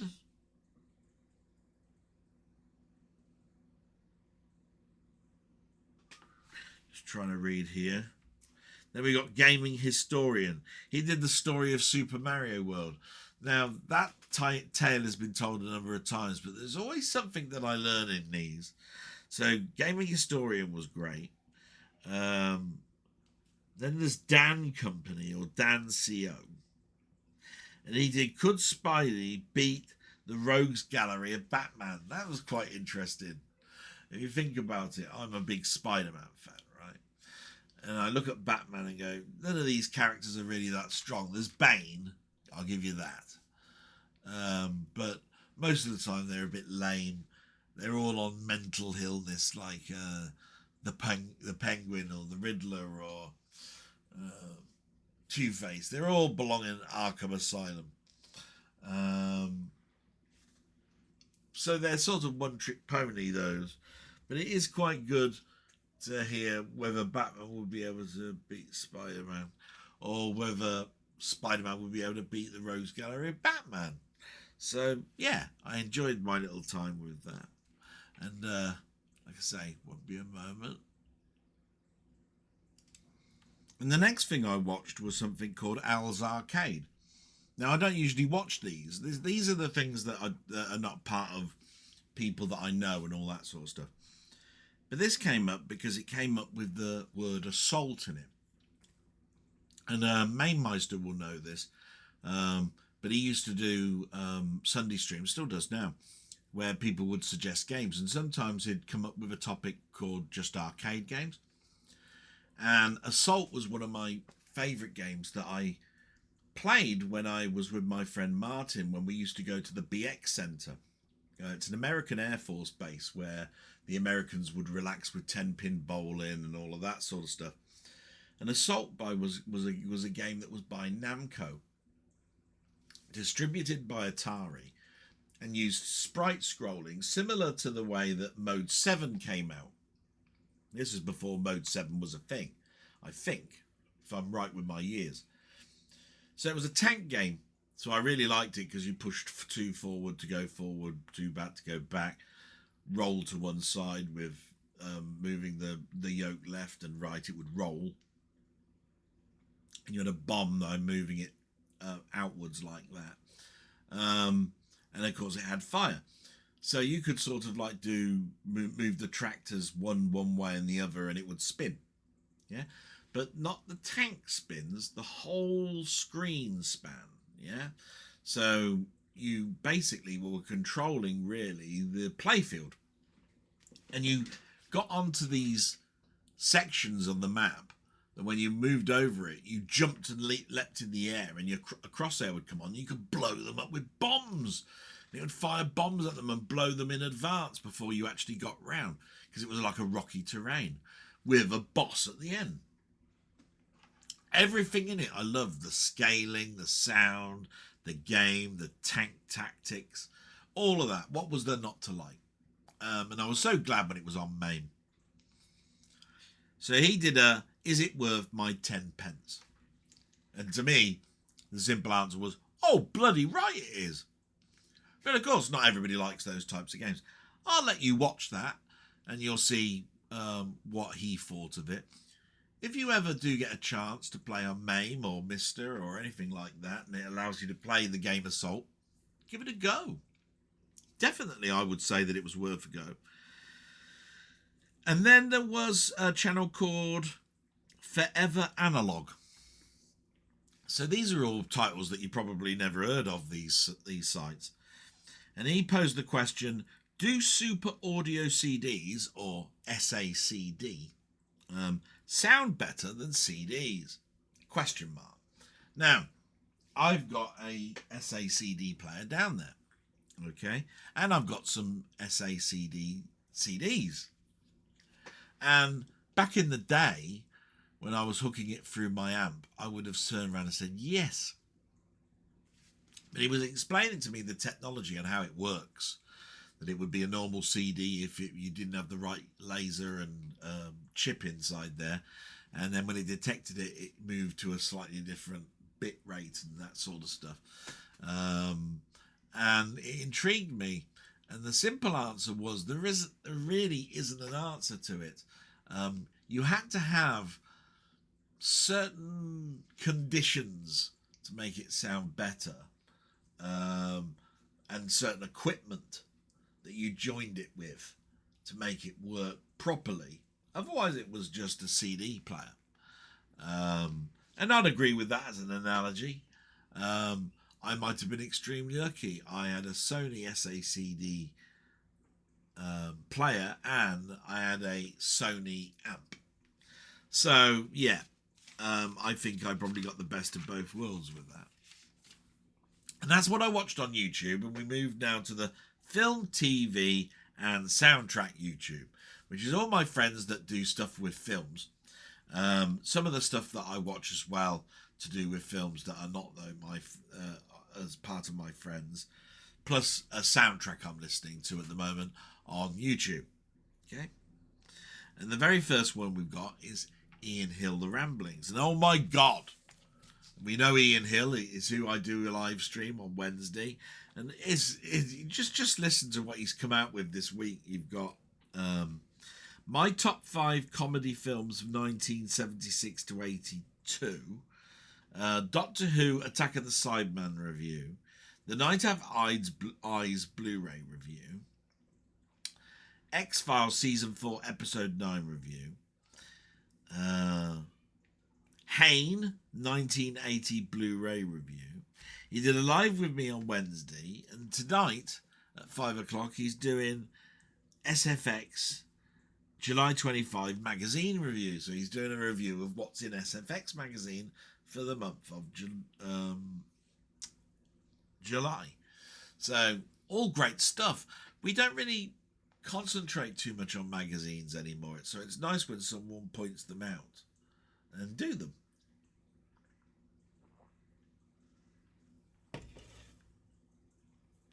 Then we move to Mondo Chelovic movies. We're not worthy. He's my go-to guy for horror. Ian Hill, I just want to say salute to him, by the way. And do go and visit his channel. Absolutely fantastic. Mondo Chelovic, yeah, go see his channel as well. But he was doing his thoughts on Zombie Flesh Eaters, which is a recent 4K Arrow release. Now, I'm slowly getting into zombie films. They started to get on my nerves. Then they didn't, and I watched them and found them enjoyable. Now we're oversaturated again with zombies. They're not only in my games in my face, they're in my films in my face, and they're on telly in my face. So, but totally respect this guy's opinion on this particular film. It's coming out on Arrow Video, and definitely watch it if you love your zombie films, or you've even got a slight inkling towards them. And we got Playtendoguy, my friend Pete, who I used to go on the chat channels with. Not on there at the moment. He did a small 4K and Blu-ray haul pickup and a couple of shorts on his going to the cinema just recently. Always an interesting listen, especially from a guy that's of a different time period to me. I mean, I've got t-shirts older than him, so you know I'm joking a little bit there, but yeah, he's always got an insight on things, as does my friend Through the Lens, who did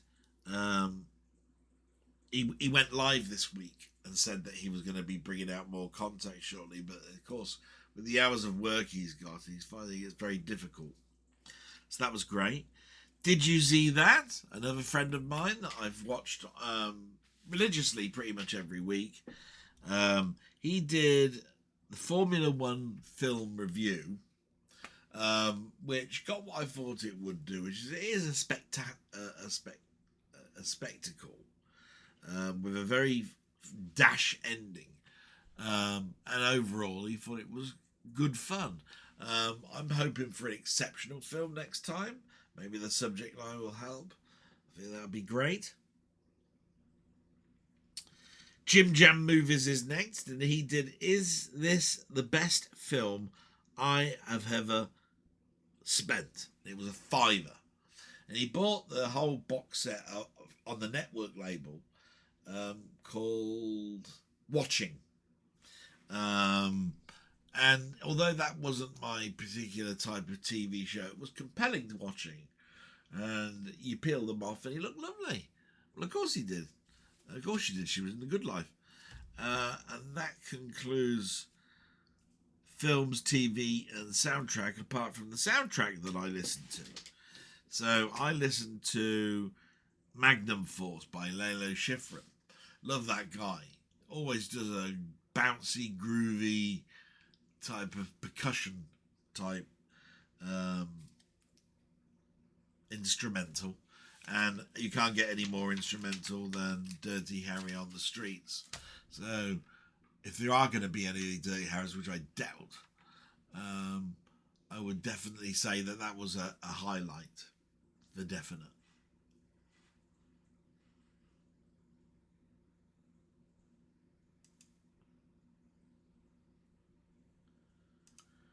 And we're on the last stretch because we're onto the Game and Tech YouTube.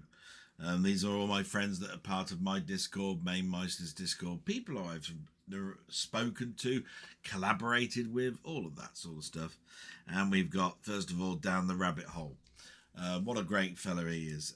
You follow his stuff and basically you've got a multitude of different subjects.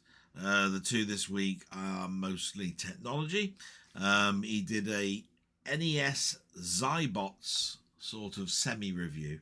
He said it's a bit like Berserk, and Zybots was sort of like talked upon a little bit with Mainmeister a couple of weeks ago. So my gameplay knowledge of Zybots is based on what I knew of it before Mainmeister, what I saw in Mainmeister and Steve's stream just recently, and now we've down the rabbit hole showing us an NES version. So it's not something that was band spanky new, but it was nice because I saw it on one that wasn't covered on the other two. Do you see what I mean? So it was still worthwhile to watch. And then he's got also his next New Ways toys speculation, because he's been buying these little mini arcades, and the next one has got a picture up saying, here's a silhouette of what our next game will be. And the speculation is it's going to be Phoenix. And if you've ever known Phoenix, you'll know it's a very, very early arcade game. And it's a bit like Galaxian, only it does have a big sort of like home base flying saucer that you have to destroy the alien in the center by knocking away all the shielding wall on it. Sounds complex, but it's not. You just fire and there's a shield, and there's a docking maneuver and all sorts of stuff inside it. But it's a good game for its time back then. But as he was stating, is it really worthy of today's machines when the machines they've done before are sort of like iconic, like Ghouls and Ghosts, Ghosts and Goblins, what else? Some Laserdisc titles like Dragon's Lair and so forth. You know, I mean, there's a lot there. There's a lot of Capcom stuff. Then salute to my friend, absolutely fantastic week, and I enjoyed watching all of those videos. Then we got Robert's Retro Gaming, and oh my god, the wonder he hasn't got time to comment. He's a brilliant bloke. Love his channel. I watch it as soon as it comes up on my alerts. And he's done Dwarf Fortress Classic, episode 7. No Man's Sky, episodes 46. Minecraft, episode 144. Bloody hell, that's a series and a half, isn't it? If you followed that. 144 hour-long episodes. Or close to.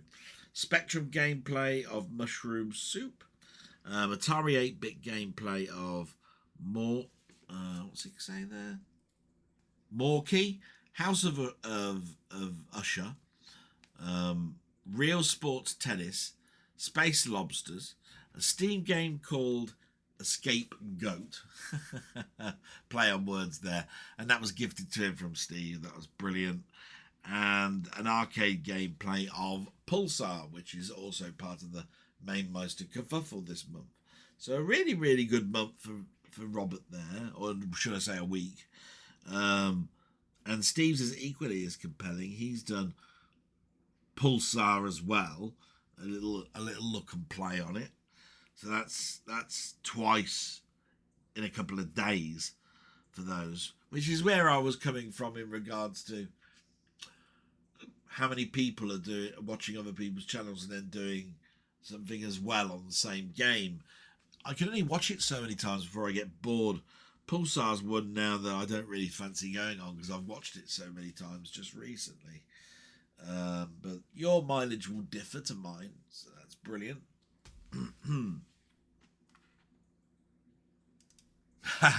You didn't see that, but the cat came in and jumped on my table, and I had to let him out and fed him.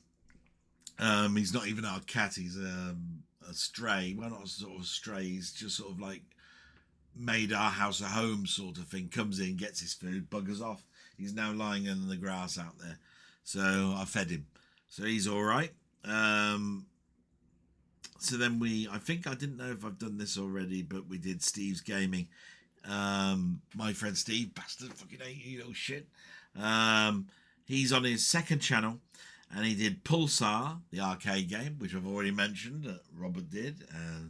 He did a homebrew of Atari stuff, disc 69 and 70, and he did some BBC shorts called Spaceman Sid.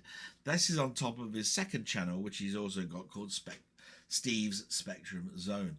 Both worthy of your attention. My attention to the Spectrum is less, so I don't really tend to watch too much on that channel. And unfortunately, Pulsar was something that Robert had already done as well, and along with Mainmeister. So basically, this was about the third or fourth time now I'd seen Pulsar in as many days. So, but can't stress enough how good it really is watching that video, and you would learn so much from it. So I would recommend that for definite. Then we got Colin Jones, aka Ponder, who did a Mainmeister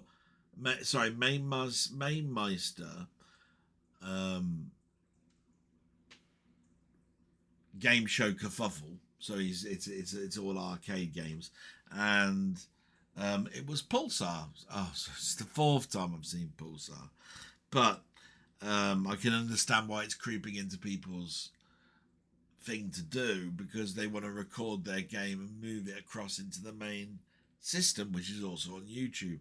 So yeah, you're going to get to see Pulsar an awful lot of times. 20th Century Gaming did some Spectrum games, Roller Coaster, and he's saying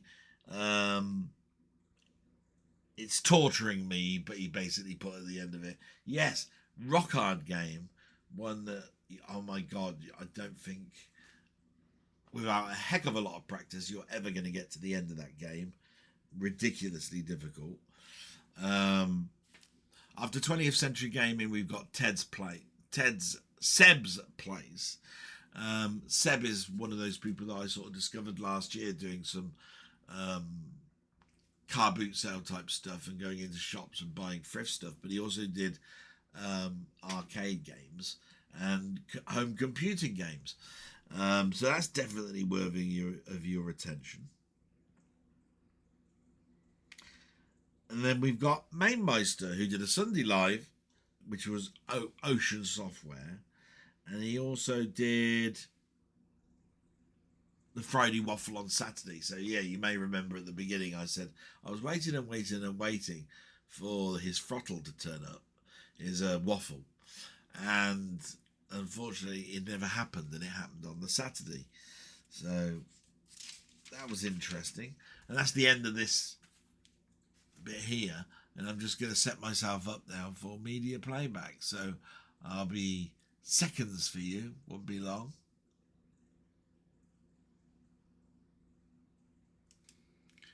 Last leg, and it's just the stuff that's actually arrived this week in the post. So we'll change the camera. There we are, overhead. And a couple of cheap things, a couple of things that people have recommended to me, and some stuff that I pre-ordered. So I've been looking for this particular title since I've been re-watching it on Rewind, which is a Freeview channel. And it's something that I watched when literally I was just before a teenager.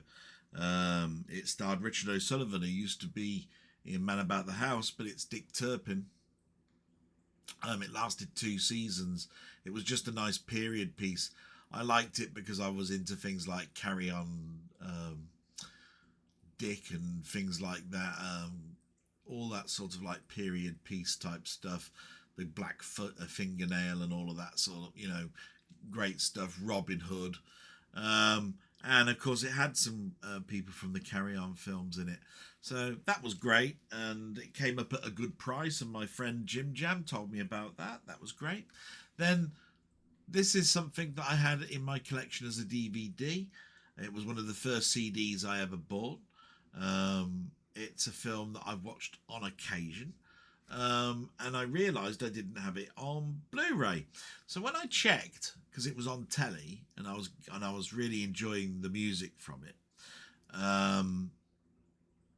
I saw that actually Arrow Video have actually, I think, done a 4K of this, but the arguments about the 4K version is its price and the basis that it has no extras. So I had a little look on Music Magpie and World of Books, and there it was on Blu-ray, because it came out in 2010, so it's relatively old Blu-ray, but it has some extras on it, and it's the film Tommy. I love the film Tommy. I love the rock opera double CD. I bought it along with my double CD of War of the Worlds and a number of other double CDs. Played it to death. It's got a great cast in it. Look, you can see Oliver Reed and Margaret. Elton John's in it with Pinball Wizard, with classic track. It's a film of its age. It's in the 70s, but it's a great little film to watch. And I got into it, and I thought, oh, I'll buy that, and it was cheap because the 4K one is out. And I didn't need to pay full price for it, and didn't think that the 4K would be worth my while getting, with the Blu-ray picture being of a equal enough quality for me. The next one out is The Monkey. Now, people have been talking about this since it came out. It's a Stephen King type film. It's fairly well received, but not totally 100% thumbs up, good film. I actually have watched a digital copy of this and thought it was all right. It was entertaining. It wasn't bad at all. Happy to have it in my collection. It's a steelbook, so it fits in quite well. It is a nice horror film. This one confused me when it was mentioned. This came out earlier this year. It's called Novocaine. It's another steelbook. Nathan Kane can't feel pain. Jack Quaid in Novocaine. Novocaine to me was a film by Steve Martin where he was a dentist led into a life of crime. Novocaine is not that film. Basically, it's a person who doesn't feel pain and therefore goes out trying to rescue his girlfriend, and gets into all sorts of problems, killing mob bosses and things. So I'm quite looking forward to it. That sounds really quite good. This is a blind purchase, this next one. It's another steelbook. It's called Baby Girl. I quite liked the cover of it when I saw the artwork. I thought, oh, that's interesting. Know very little about it. When you turn over, you see that it's the best of the year, a complete knockout, utterly thrilling and fearless. I mean, sounds great, doesn't it? It stars Nicole Kidman, and I believe it's quite a highly sexualized film. So we'll see, but I'm quite looking forward to watching that. As I said, I haven't seen it. Here's another one of these Warner Brother boxes. Look, they come in all these slip boxes now, Warner Brothers. And it happens to be the long release I've been waiting for of Minecraft. I've got major memories of Minecraft on my PC. I played it to death. I thought it was a fantastic sandbox game. I enjoyed going to Minecraft forums and seeing people that had designed templates and archive visual elements to it, where grass looks like grass and trees are specific to a type, like oak and mahogany and all of that sort of stuff. So that was interesting, and I'm looking forward to watching Minecraft. It was on at the cinema. It got quite goodish reviews. And then the last one that's come in a slipcase from Warner Brothers is Lethal Weapon. And what is there to say any more about Lethal Weapon? I remember seeing this when the second film came out with Patsy Kensit. Martin and I would lock horns a little bit about which film was better. He would always say Lethal Weapon because of the grittiness of it. But he did see the fun and enjoyment of Lethal Weapon 2, being quite comedish with Joe Pesci in it. Nicole, like I say, I really do like the first couple of Lethal Weapon films. I wasn't in awe of the fourth one. So I'm glad that they're releasing them individually like this, because it might well come to a point where I don't think it's worth having the full film. And that is what has arrived this week. So I'm going to go back to camera. There we go. And I'm going to set up just quickly the video. So let's have a little look. I think I've got it set there. So we'll go to media playback. There it is. I'll turn off my microphone and you can look at the trailers. Some of it is from some of the stuff that you saw released this week. So let's have a look. Turn off that. Oops. Turn that on, turn that on.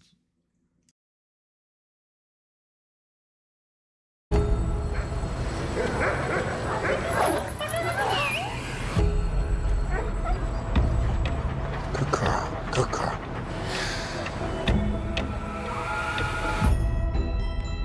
Being a CEO means being a collaborator and a nurturer. Don't you have to be at work? Everyone is just waiting for me to buckle under the pressure. Is now a good time to introduce the interns? Yeah. Hey, how'd you get that dog to calm down? I gave it a cookie. You always have cookies on you. Why, do you want one? Who decided to make me a part of that mentor program? You have 7 minutes. So, how did it start? I see myself as a... Power-hungry personality? You think that's what I am? I think you like to be told what to do. Sorry, I didn't mean to... That was incredibly inappropriate. Your behavior is unacceptable. Is it?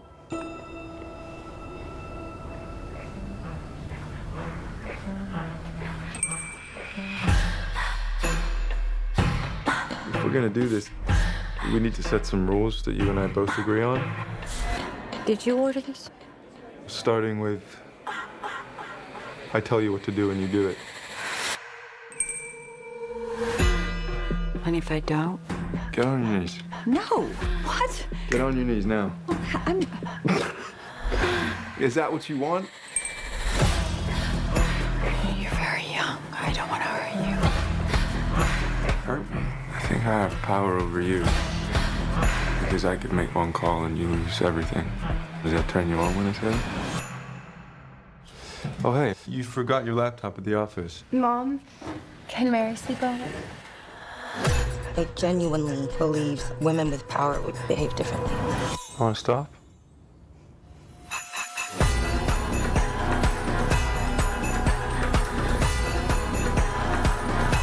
You seem liberated. I've never experienced anything like this. Good girl.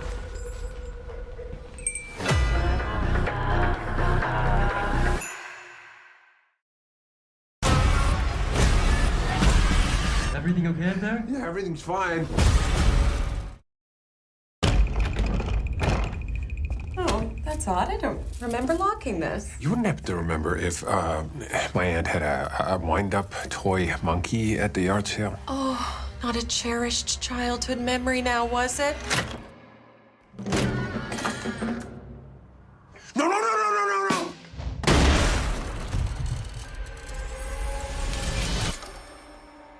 The coroner said it was an accident, but it was no accident. It was a monkey. When I was a kid, my twin brother and I found something that loved to kill. I did everything I could to make it go the fuck away. But it had other plans. Hello, brother. Bill. The monkey that likes killing our family.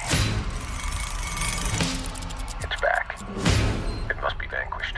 Why don't you vanquish it, huh, Bill?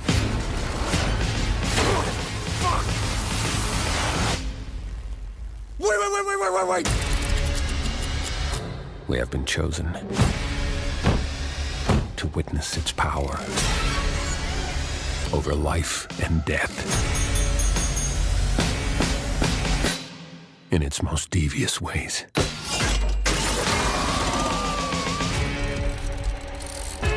The toy monkey? It's evil. It's basically the devil. Everybody dies. And that's life.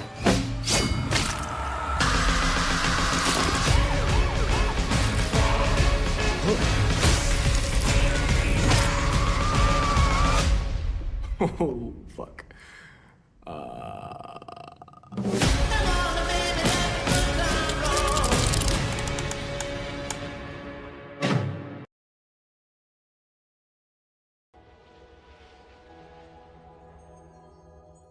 So, what's your deal?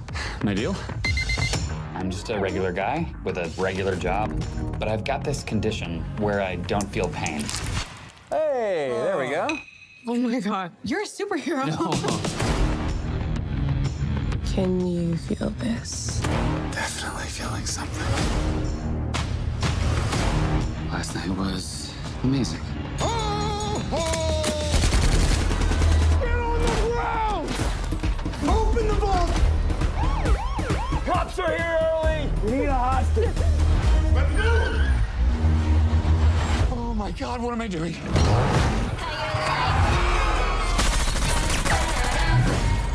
I just want to know where Sherry is. You ever fired a gun before?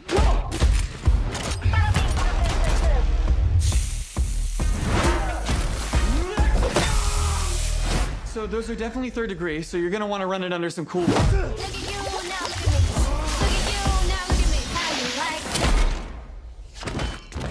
Hey man, you okay? Why don't you just call the police? Do you think I'm in on this? Manslaughter, grand theft auto. Do you know what it's like to wait your whole life to meet someone? Someone who finally gives your life meaning? Would you wait around for someone else to save her? Or would you do it yourself?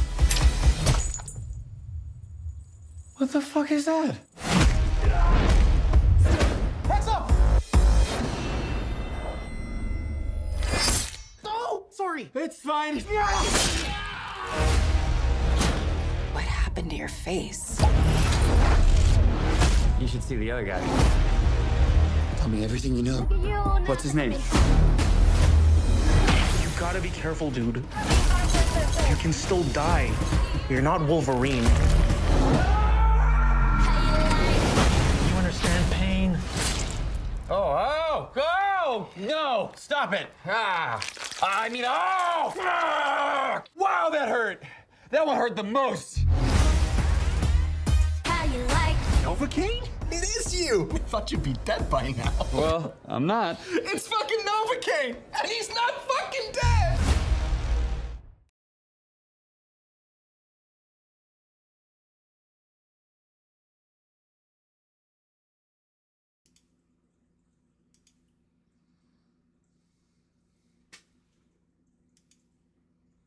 There we go. And that's all the trailers. Really looking forward to Novocaine. Like I said, the only one that I recognised with the title Novocaine was a Steve Martin film, which, again, early 2000s for me that I saw that, I'm pretty sure. The monkey intrigues me. And Baby Girl just looks like a highly sexual, like 50 Shades of Grey. But it might turn out to be a really good sort of like sexual thriller of a sort. Who knows? If enjoyable, we'll see how things go. Nothing else much really to talk about. It's the end of the blog, really. So I'm just going to end it there. I was going to show you some things that I got on Steam. No, I will. I'll put it on Steam, but I'll go to my media playback. There we go. Bring up my copy of Steam, because there's a sale going on at the moment, and it should come up.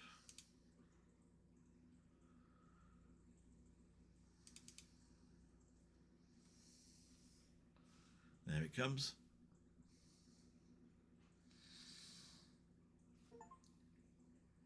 So there's the sale. And the games I'm playing at the moment are one there, look, called Vifaris, and one there called Valifus Mecha Ferian. Now, I played some of these, and they really were bloody tough. I tell you, I couldn't believe how difficult they were. And they're very, very cheap in the sale at the moment. In fact, everything that you see here was, well, less than £4, to be quite honest. And Zombieland is very, very addictive. Getting quite into that game. But anyway, I won't keep you here for any longer. I'm just going to go back to the camera and just go salute. I hope you enjoyed this blog. I've had great fun doing it. I always have great fun reading the comments. And I hope you're all good to yourself. And with that, I'm going to say salute. Thanks very much and see you next week. Bye-bye.